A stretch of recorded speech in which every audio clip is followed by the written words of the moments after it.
السلام عليكم ورحمة الله وبركاته. كيف حالكم يا شباب؟ عساكم بألف صحة وعافية.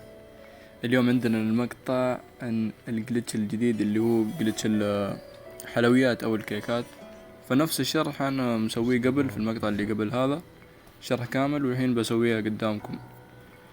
أهم شي معاكم النسخ كلها اللي في المقطع اللي قبل، وبحط لكم الروابط نفسها، نفس المقطع الأول بحطها في الوصف إن شاء الله.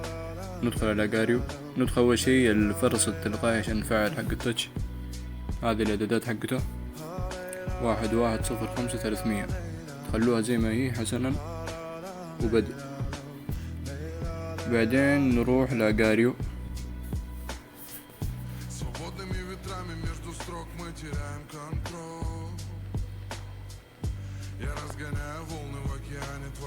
أهم شي تشيلون علامة الدقيقة، علامة العين هذه اللي موجودة تحت يسار اللي قاعد اضغط عليها، تشيلونها من البرنامج عشان يشتغل التاتش. ومفعل عندنا الاكس سبيدر، معي طبعا 5000 مصاصة. ونحط التاتشات نفسها 12 أو 10، نحطها كلها على البوشن، وانتوا شوفوا الفرق بنفسكم قبل وبعد.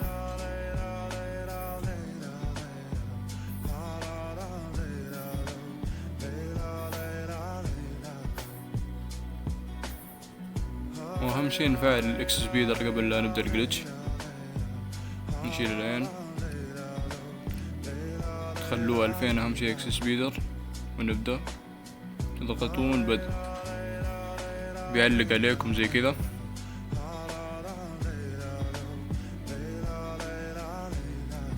فأول ما يعلق كذا تطلعون بترستون من جديد، تدخلون اللعبة.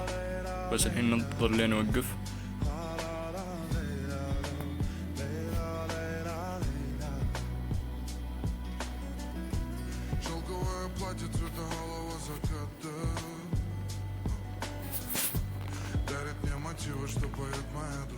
وترستون من جديد، تحذفون صفحة جاري، تدخلون جاري من جديد. هذه النسخة كلها موجودة في الديسكورد، تحطون الكود حقها، تدخلون من جديد.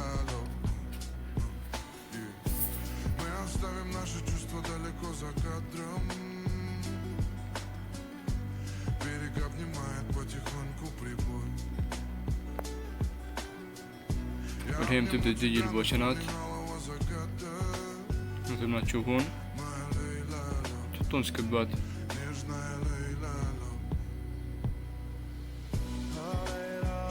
الحلو في الجلitch انه بيلفلوا لكم السكنات اللي تتلفل يعني.